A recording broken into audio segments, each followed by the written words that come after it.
जितने भी अच्छा है, अपने हाथों को उठाओ एक मिनट और हालेलुया और कहो परमेश्वर आज का जो भी वचन मैं सुनूं, मैं से सुनकर भूल ना जाऊं।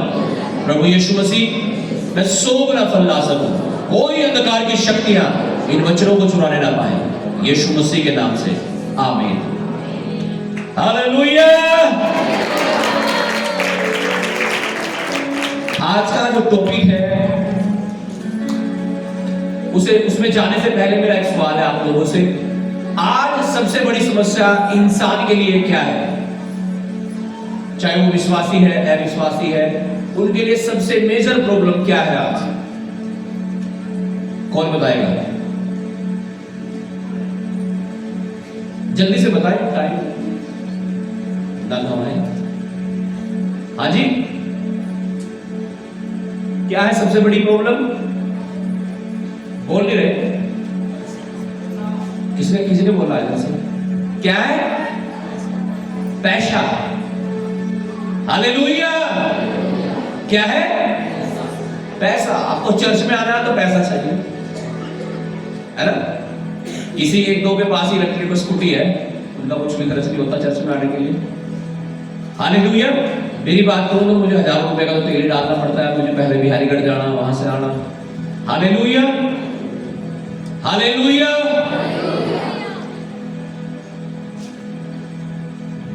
कुछ लोग फ्री में आ सकते हैं लेकिन हालेलुया, हालेलुया। सबसे मेजर प्रॉब्लम क्या है आज? क्या है?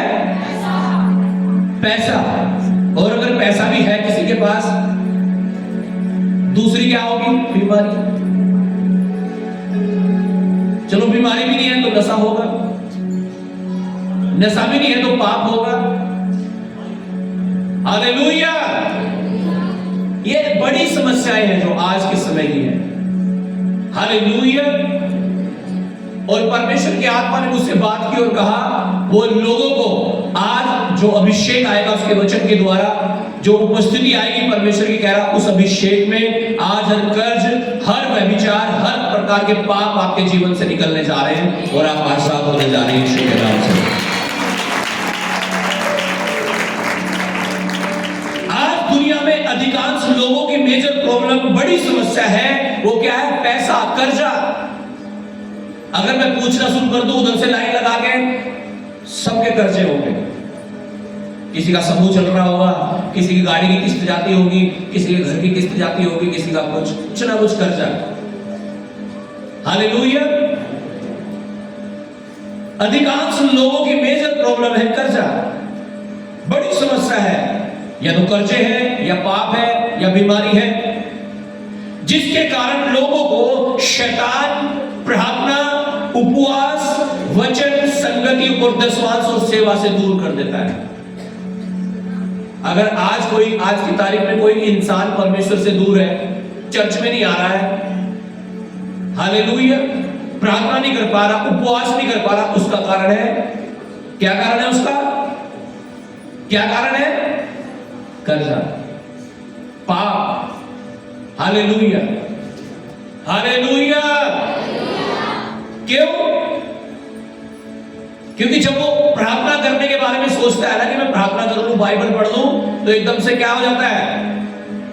हाँ जी, शैतान उसके सारे दिमाग को ले जाता है कहां? उसकी मेजर प्रॉब्लम पर, उसकी बड़ी समस्या। यार क्या कई बार शैतान भी आएगा, कहेगा प्रार्थना तो कर तो ली थी तुमने, प्राश्चित भी करवा ली थी, दशवांश भी दे दिया, प्रार्थना करी तो थी, उपवास भी करा था तुमने, तो कुछ भी नहीं हुआ, अब क्या करें? बस 4 दिन प्रार्थना करके आप थक जाओगे, कई बार आपको लगेगा प्रार्थना बस टेंशन इतनी हो रही मुझे, क्या अब तो दारू भी पीनी पड़ेगी, दिक्कत टेंशन इतनी हो रही है तो दिक्कत, कुछ इंटरटेनमेंट के लिए फोन फान देखना पड़ेगा, रील रात देखनी पड़ेगी, मूवी देखनी पड़ेगी, टेंशन इतनी हो रही, चलो किसी को फोन कर लेते हैं रिश्तेदारी में, हेलो, हाँ जी, टेंशन कम करने के लिए। हालेलुया। जिसके कारण लोगों को शैतान क्या करता है? प्रार्थना, उपवास और वचन, संगति, दशवांश और सेवा से दूर कर देता है, या कहें तो उनके दिमाग को परमेश्वर की ओर लगने नहीं देता। और जब हमारा दिमाग परमेश्वर की ओर नहीं लगेगा तो उसका रिजल्ट होता है पाप। आप फिर वचन तोड़ोगे, चाहे कुछ भी तोड़ो। Hallelujah, hallelujah. क्या तोड़ोगे आप? वचन। और वचन को तोड़ना क्या होता है? पाप। आदम और हव्वा ने क्या मर्डर कर किया था किसी का? नहीं। जो परमेश्वर ने बोला था उन्होंने वो नहीं किया। जो परमेश्वर में करने के लिए बोलता है, जब हम वो नहीं करते, वो पाप है। मैं एक दिन बाइबल में पढ़ रहा था अभी, हालेलुया, मैं डीप नॉलेज में चला गया और वहां पे लिखा था प्रार्थना ना करना भी एक पाप है। प्रार्थना ना करना भी एक पाप है। हालेलुया। क्यों? मैं कल एक परमेश्वर के दास का प्रचार सुन रहा था, तो वो बोल रहे थे आपका सबसे बड़ा दुश्मन कौन है? कौन है? कौन है? शैतान। कह रहा आज अधिकतर मसीह लोगों की गलतफहमी यही तो है कि हमारा सबसे बड़ा दुश्मन कौन है? कह रहे तुम्हारा सबसे बड़ा दुश्मन शैतान नहीं है, वो तो है लेकिन वो सबसे बड़ा नहीं है। कह रहे उससे बड़ा भी दुश्मन है तुम्हारा एक और। कह रहे वो कौन है? हमारा शरीर। कौन है? कौन है? शरीर। शरीर कह रहा क्या प्रार्थना कर रहा है? बस सो जा। हालेलुया। मैं एक वचन सुन रहा था, पढ़ रहा था, हालेलुया। रोमियो 8:12 में लिखा है कि हे भाइयों, हम शरीर के कर्जदार नहीं कि शरीर के अनुसार दिन काटे। शरीर से कर्जा ले रखा क्या आपने? तो फिर क्यों शरीर के अनुसार दिन काटे हम? कि शरीर कह रहा था क्या प्रार्थना कर रहा है? अरे छोड़ पड़ के सो जा, आज तो छुट्टी मिली संडे में, आज तो चर्च में चल दिया, सो जा पड़ गए। शरीर तो यूं कहेगा आपको, शरीर तो कहेगा देख लेता हुआ था पड़ोस में आज रसगुल्ले बन रहे, चर्च में तो वही मिला ना, दाल का पानी। हाँ देख ले, पकौड़े भी बन रहे। हालेलुया। क्या शरीर के कर्जदार है क्या हम, जो शरीर के अनुसार दिन काटे? शरीर तो कहेगा तू बहुत दुखी है, तू कैसे चर्च में चली जाएगी, चला जाएगा, तेरे से खड़ा तो हुआ नहीं जा रही है, हाँ तेरे में खड़े होने की तो हिम्मत नहीं है, क्या करेंगे तू चर्च में जाकर? क्या करेगा चर्च में जाकर?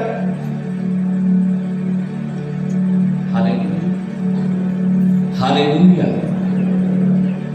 हन्ना के बारे में क्या लिखा है? लिखा वो दुखी थी, और कितनी दुखी थी? लिखा आंसू बह रहे थे उसके, लेकिन लिखा परमेश्वर के घर में आई और क्या कर रही थी? प्रार्थना कर रही थी। हालेलुया। और लिखा जब वो परमेश्वर के घर में आकर प्रार्थना कर रही थी, लिखा उसकी प्रार्थना सुन ली गई और परमेश्वर ने उसके गर्भ को खोल दिया। इसका मतलब जब हम परमेश्वर के घर में आते हैं और प्रार्थना करते हैं और मांगते हैं तो परमेश्वर हर बंधनों को हमारे जीवन से खोल देता है। और वही तो शैतान चाहता नहीं, वो तो चाहता है आप उनमें ही उलझे रहो, आप उनमें ही दबे रहो, उनमें ही लगे रहो। इसलिए वो क्या कहता है? सो जा, क्या जा संडे, क्या होगा संडे जाके। Hallelujah, hallelujah. बड़ी समस्या है आज। शैतान आज दिमाग को परमेश्वर की ओर लगने नहीं देता, जिसका कारण होता है पाप। और जब पाप आता है तो उसके कारण हम तंग हाल हो जाते हैं, परेशान हो जाते हैं, कर्जों में चले जाते हैं पापों के कारण। Hallelujah, hallelujah. नशे में चले जाते हैं, बीमारियों में चले जाते हैं। लिखा एक बीमार को एक बार लोग यीशु के पास लेकर के आए और बहुत ही अद्भुत तरीके से लेकर के आए। लिखा एक खपरेल वाले टीन के नीचे यीशु मसीह प्रचार कर रहा था। ऐसे जैसे यहाँ टीन है, ये तो फिक्स की गई टीन है, पहले खपरेल वाली होती थी। लिखा लोगों ने खपरेल हटा करके टीन को हटाया पहले तो, और एक खाट में रस्सियां बांध करके एक लकवे झोले के मारे व्यक्ति को नीचे उतार दिया खाट समेत। और यीशु मसीह देखा और इनका विश्वास कितना बड़ा। क्यों ऐसा क्यों किया उन्होंने? क्योंकि आगे इतनी भीड़ थी कि यीशु के पास पहुंचा नहीं जा रहा था। और यीशु मसीह अचंभित हो गया, कह रहा है इनका विश्वास बहुत बड़ा है।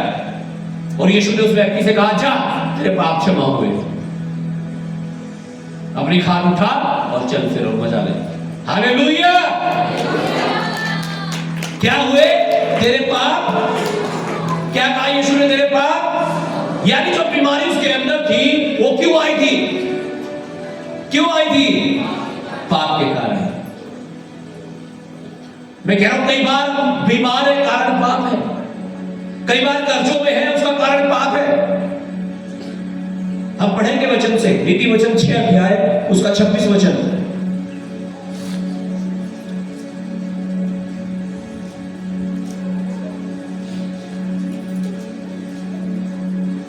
नीति वचन 6 अध्याय 26 वचन पढ़िएगा। क्योंकि वेश्यागमन के कारण मनुष्य टुकड़ों का भिखारी हो जाता है, परंतु व्यभिचारिणी अनमोल जीवन का अहेर कर लेती है। लिखा क्योंकि वेश्यागमन के कारण मनुष्य टुकड़ों का भिखारी। टुकड़े मतलब रोटी भी नहीं खाने को, भी मांग के, आटा भी नहीं घर में, पैसे भी नहीं देते। किसके कारण? व्यभिचार के कारण लिखा है, वेश्यागमन। Hallelujah, hallelujah. और जब यीशु मसीह ने इसके ऊपर सिखाया तो लिखा है मत्ती रचित सुसमाचार 5 अध्याय 27 और 28 वचन में लिखा है कि मैं तुमसे कहता हूं, अगर कोई किसी स्त्री पर, किसी पुरुष पर कुदृष्टि डाले तो अपने मन में उसके साथ व्यभिचार कर चुका है। फिजिकली कुछ नहीं किया, लेकिन मन में सोच लिया, बस चोरी नहीं की, बस सोचा चोरी करना। हालेलुया। क्या वो अपने मन में व्यभिचार कर चुका है। और क्या व्यभिचार के कारण और स्त्रीगमन के कारण इंसान क्या हो सकता है? टुकड़ों का भिखारी हो सकता है। हालेलुया। इसका मतलब यह भी एक कारण है, कर्जों में अगर हम हैं, व्यभिचार, उसके श्राप, उसका जो रिजल्ट है। Hallelujah, hallelujah. अगर आपको लगता है आप तंगहाली में है, बहुत मुसीबत में है, तो उसका कारण यह हो सकता है कि आप शरीर के अनुसार दिन काट रहे हो, ना कि आत्मा के अनुसार। Hallelujah, hallelujah. कई बार जब हम प्रार्थना करने बैठते हैं, आपने आंखें बंद की प्रार्थना करने के लिए, आपके सामने एकदम से कोई चीज आके खड़ी होगी। कौन सी? जो आपकी जरूरत थी, आपका कर्जा था, आपकी कल की किस्त थी। हालेलुया। आप अपना मन परमेश्वर की ओर लगाना चाह रहे हैं, आपके सामने वही चीज आ रही है, आप सोचते हैं प्रार्थना भी नहीं कर पा रहा। आप बाइबल खोल के बैठते हैं, आपके दिमाग में एकदम आ रहा है, आप वो नहीं कर पा रहे जो आपको करना चाहिए। पिछले हफ्ते वचन सुन रहे थे, क्या वचन सुना था आपने पिछली बार, लास्ट संडे? किसको याद है? खेतों के बारे में सुना था हमने। कितने प्रकार के खेत थे? 4 प्रकार के थे। एक सड़क के किनारे वाला, एक झाड़ी वाला, एक पत्थर वाला और एक अच्छी भूमि वाला। और हमें कौन सा बनना है उनमें? अच्छी भूमि वाला। लिखा जो अच्छी भूमि वाला था वो कौन है? कह रहे वो है जिसमें जो बीज बोया गया वो 100 गुना फल लेकर के आया। कितने गुना? 100 गुना। अर्थात वो जो वचन को सुनता है तो लिखा था अपने भले मन में उसे संभाले रहता है और धीरज धरता है कि परमेश्वर इसे पूरा करेगा। कई बार हम अपने धीरज को खो देते हैं, कई बार हम वचनों को अपने मन से हटा देते हैं। कारण क्या होता है? कारण होता है कर्जा, कारण होता है पाप। हमारा मन नहीं लगता फिर वचन में, उसके कारण फिर हमें दुनिया की चीजें लगने लगती हैं। हमें लगता है मैं कैसे अपने आप को एंटरटेन कर लूं, कैसे अपने आप को इस गम से हालेलुया, इस चीज से, इस डिप्रेशन से कैसे बाहर निकलूं। मैं कोई फिल्म देख लूं, थोड़ा सा नशा कर लेते हैं, बियर पी लेते हैं, महबूबा है ना, कौन? एक शराब का नाम है महबूबा, आजकल बहुत दिल से लगा रहे लोग उसे। उसे पैरों के नीचे रखो अपने। हालेलुया। सोच रहे यहीं पे डालेंगे सारे काम, जो पता नहीं सही शुरू होगा सारा वो डाल। हालेलुया। कहां लगाओ मन अपना? परमेश्वर की ओर। कारण क्या है, क्यों होता है ऐसा? क्योंकि सॉल्यूशन ढूंढने लगते हैं दुनिया में। जब हम दुनिया में सॉल्यूशन ढूंढते हैं, अपनी समस्याओं का समाधान ढूंढने लगते हैं दुनिया की चीजों में, कि फिल्म देख लो थोड़ी टेंशन कम हो जाएगी, गेम खेल लो थोड़ी देर, किसी से बात कर लेते हैं फोन में, यार दिमाग खराब हो गया सोच सोच के। Hallelujah, hallelujah. उड़ाऊ पुत्र के बारे में लिखा है, पिता के पास गया और कहने लगा, लड़ने लगा अपने बाप से, कह रहा मेरी प्रॉपर्टी बांट के दे, मुझे नहीं पता, बांट के दे दे दे। लड़ने लगा, झगड़ा हो गया उनके घर में। और पिता ने सोचा यार कल भी इसकी आज भी इसकी, चल ठीक है ले तू पकड़ अपनी प्रॉपर्टी। और लिखा सारी बेच के दूर देश को चला गया। और लिखा वहां कहां उड़ा दी वो सारी, कहां उड़ा दी? वेश्याओं में, नशे में। और लिखा एक दिन ऐसा आया वो कंगाल हो गया। और ऐसा दिन आ गया उसके जीवन में कि वो वहां रहता है अब जहां सुअर रहते हैं। वो खाना खाता है अब जो सुअर खा रहे थे, पेट भरने के लिए। और एक दिन वो होश में आया, लिखा है ऐसा वचन में। क्या लिखा? एक दिन वो अपने होश में आया। परमेश्वर यही तो चाहता है कि हम अपने होश में आ जाएं। आप अपने होश में आ जाओ। होश में आने का मतलब हमें यह मालूम हो जाना, मेरा परमेश्वर बहुत महान है, मेरा परमेश्वर सब कुछ कर सकता है, मेरा परमेश्वर के लिए कुछ भी कठिन नहीं है। यह है होश में आना। और लिखा वो होश में आया और सोचने लगा, यार मेरे पिता के घर में इतने सारे नौकर हैं, अच्छा भोजन खाते हैं, अच्छे कपड़े पहनते हैं, मैं भी लौट कर पिता के पास जाऊंगा और उससे कहूंगा मैंने तेरे विरुद्ध पाप कर दिया है। और लिखा कि वो पिता के पास गया, पिता ने दूर से अपनी बाहें फैलाई और उसे अपनी बाहों में ले लिया और कहा इसके कपड़े बदल दो, इसके लिए जूते लेकर के आओ। उससे अंगूठी पहनाई गई। हालेलुया।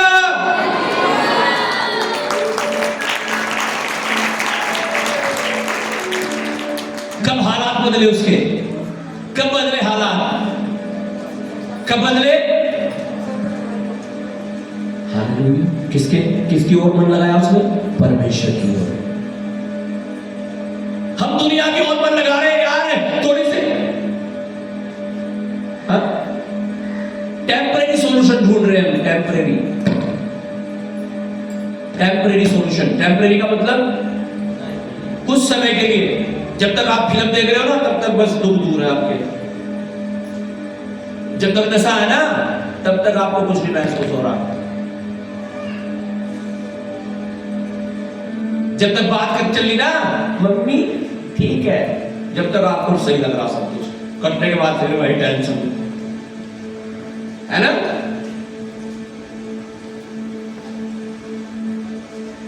चार औरतों में बैठ के बातें बना रहे, टेंशन भुलाने के लिए अपनी, है ना। भाई भाइयों में खड़े होके कहीं जाके यार चल तो बड़ी टेंशन कम करता हूं अपनी। अन्ना से सीख लो, आई थी टेंशन खत्म करने अपनी, परमेश्वर के उपस्थिति में आई। ये लड़का जो सब बर्बाद कर चुका था अपना, क्या सॉल्यूशन लगा इसे? क्या पिता के पास लौट जाऊंगा। आज आपको भी अपने सॉल्यूशन को ढूंढना है, अपने समाधान को आपको मालूम होना चाहिए। मेरी समस्या का समाधान है और वो है परमेश्वर की उपस्थिति। मैं परमेश्वर के पास लौट जाऊंगा, मैं प्रार्थना करूंगा। हालेलुया। मैं पश्चाताप करूंगा। क्या रहा? मैं पिता से कहूंगा मैंने तेरे विरुद्ध पाप किया है। मतलब अपने पापों का अंगीकार करना कि परमेश्वर मैं प्रार्थना कर सकता था, मैं नहीं कर पाया। मैं बीज बो सकता था, नहीं बो पाया। मैं उपवास कर सकता था, नहीं कर पाया। लेकिन अब मैं तेरे वचन के अनुसार चलूंगा। अब मैं शरीर के अनुसार दिन नहीं काटूंगा, अब मैं वचन और आत्मा के अनुसार दिन काटूंगा। आमीन। अब मैं गलत नहीं सोचूंगा, गलत नहीं करूंगा। नहीं तो रिजल्ट क्या हो रहा है? पाप का और व्यभिचार का। उसका रिजल्ट क्या हो रहा है? टुकड़ों का भिखारी हो जाता है इंसान। इसका 32 वचन पढ़िएगा।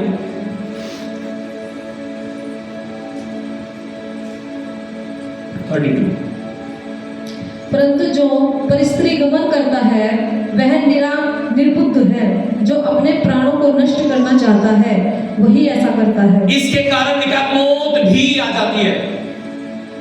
हालेलुया। किसके कारण? पाप के कारण। जब हम वो करते हैं जो परमेश्वर नहीं चाहता। हालेलुया। जैसे वो लड़का अपनी मर्जी से चला जा रहा था, बांट दो, बेच दो, सब कुछ कर लो, एंजॉय। 4 दिन में धन खत्म हो गया उसका, और जिंदगी क्या होगी? बद से बदतर। और फिर पिता की याद आई, लेकिन लौट आया पिता के पास। आज लोग नाश हो जाते हुए देखता हूं, लेकिन लौट के नहीं आते परमेश्वर के पास। बहुत सारे लोग तो कहते हैं मर जाके चर्च में नहीं जाने। Hallelujah, hallelujah. लौट आओ परमेश्वर के पास। 29 अध्याय 3 वचन पढ़िएगा।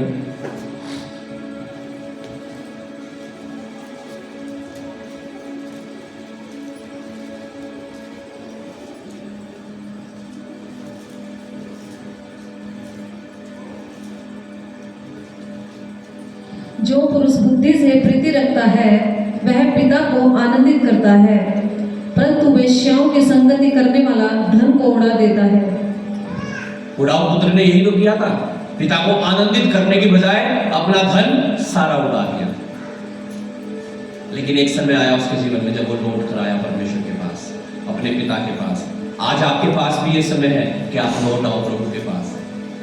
आप दुनिया में, दुनिया की चीजों में अपने सोल्यूशन को मत ढूंढो, परमेश्वर के पास आओ। अपनी समस्याओं को लेकर वो सोल्व करेगा आपकी हर एक तकलीफों को, वो दूर करेगा आपकी हर एक समस्याओं का, वो समाधान करेगा आपके कर्जों का, आपके पाप का, हर चीज का। हालेलुया। पहला कुरिन्थियों 6 अध्याय 18 से 20 तक हम पढ़ेंगे जल्दी से। पहला कुरिन्थियों 6 अध्याय 18 से 20।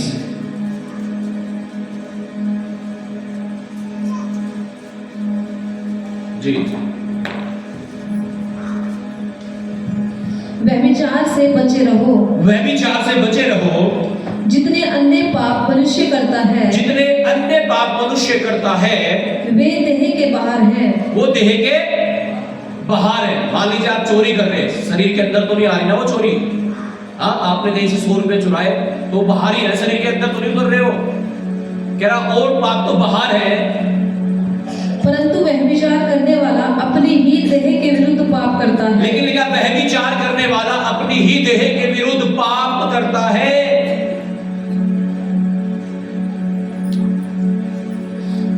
हो गया 20 तक। क्या तुम नहीं जानते कि तुम्हारी देह पवित्र आत्मा का मंदिर है, जो तुम में बसा हुआ है और तुम्हें परमेश्वर की ओर से मिला है, और तुम अपने नहीं हो, क्योंकि दाम देकर मोल लिए गए हो। इसलिए अपनी देह के द्वारा परमेश्वर की महिमा करो। हालेलुया। अपनी देह के द्वारा, अपने शरीर के द्वारा क्या करो? परमेश्वर की महिमा। क्यों? कह रहा क्योंकि तुम ऐसे ही नहीं हो, तुम्हें दाम देकर यीशु मसीह ने मोल खरीदा है। कैसा दाम? धन दौलत की बात नहीं चल रही है, बात चल रही है यीशु मसीह ने अपने खून को दे दिया। Hallelujah, hallelujah. लोग कहते हैं ना दुनिया के, अरे अपने आप को तो बचा नहीं पाया था यीशु मसीह, तुम्हें बचा लगा क्या? अरे भाई, वो इसलिए यीशु मसीह ने अपना खून कलवरी के क्रूस पर बहाया ताकि हमें अपना लहू बहाना ना पड़े। वो इसलिए मर गया ताकि हमें मरना ना पड़े। आमीन, हालेलुया। देखिए, तुम दाम देकर मोल लिए गए हो।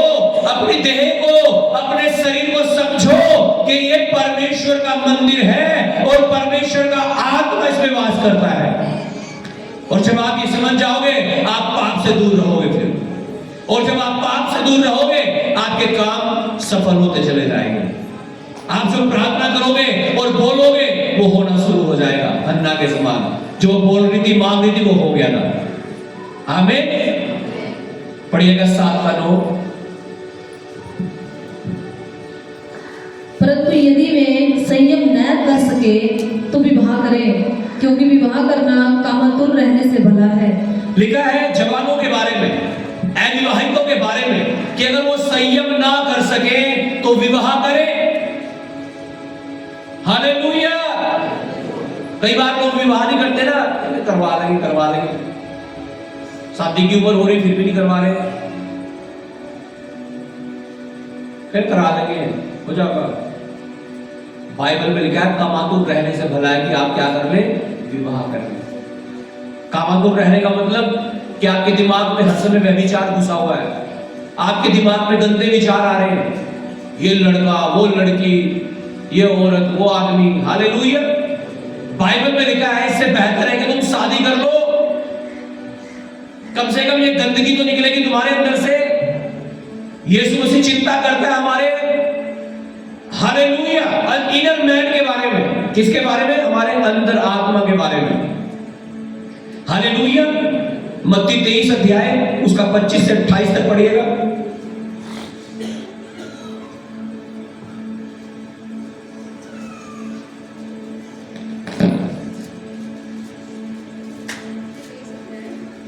हाँ, 23, 25 से 28। हे कपटी शास्त्रियों और फरीसियों, तुम पर हाय, तुम कटोरे और थाली को ऊपर ऊपर से तो मांजते हो। तुम कटोरे और थाली को ऊपर से तो मांज दो। इसका मतलब क्या है कि हम बाहर से तो नहा धो के आगे, क्रीम पाउडर बढ़िया सब कुछ लगा के, लिपस्टिक, है ना, लेकिन अंदर से पढ़िएगा क्या है?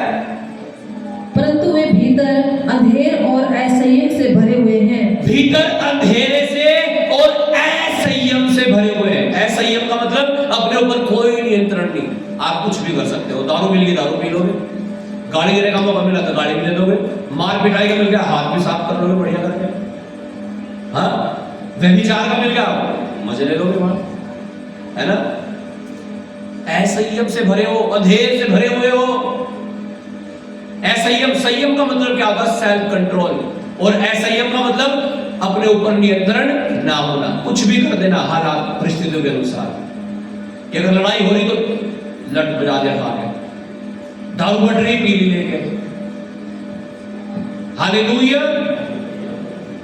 कह रहा कारण क्या है? कह रहा इसका कारण ये है कि तुम कटोरे को और थाली को कहां से? बाहर से। हाँ, बहुत बढ़िया एकदम। हालेलुया। बढ़िया चिकने बन के आए, हाँ, स्मार्ट बन के आए। Hallelujah, hallelujah. लेकिन अंदर से क्या? अंधेर और असंयम। असंयम का मतलब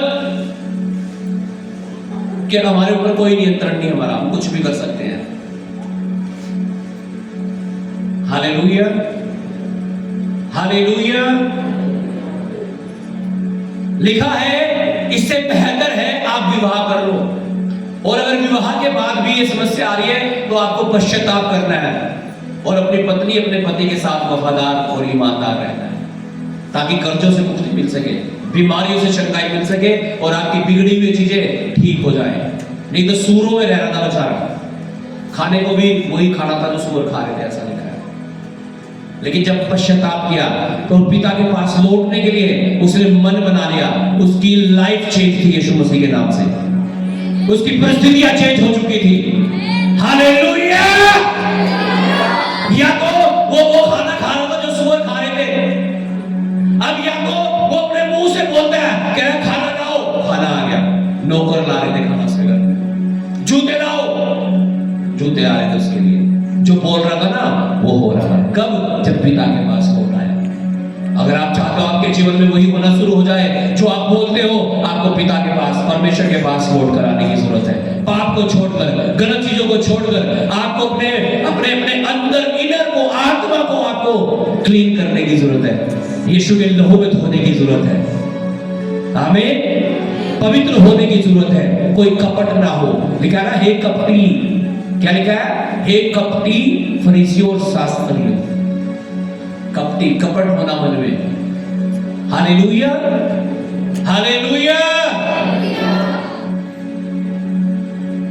पूरा हो गया, 28 तक पढ़िएगा। हे अंधे फरीसी फरीसी, पहले कटोरे और थाली को भीतर से मांझ। हे अंधे फरीसी, हालेलुया। अंधे का मतलब दिख नहीं रहा उसे अपने बारे में ही। यीशु मसीह ने कहा तुम्हें दूसरे की आंख का लट्ठा तो दिखाई देता है, लेकिन अपनी आंख का तिनका सूझता ही नहीं है। अक्सर हम देखते हैं हमें दूसरों की कमियां दिखाई देती है, वो गाली देती है, वो बुराई करती है, वो ऐसी है, वो ऐसा है। अपने बारे में चेक कर लो कभी, आप कैसे हो। यीशु मसीह दूसरे के बारे में कहता ही नहीं कभी भी, कहता अपने आप को चेक करो, अपने आप को मांझो, धो लो। हालेलुया। दूसरों को देखना बंद करो, नहीं तो नरक में चले जाओगे आप दूसरों को देख देख के। वो अभी तो देगाड़ी में भी देखो, वो भी तो पिया दारू, मैंने पी ली।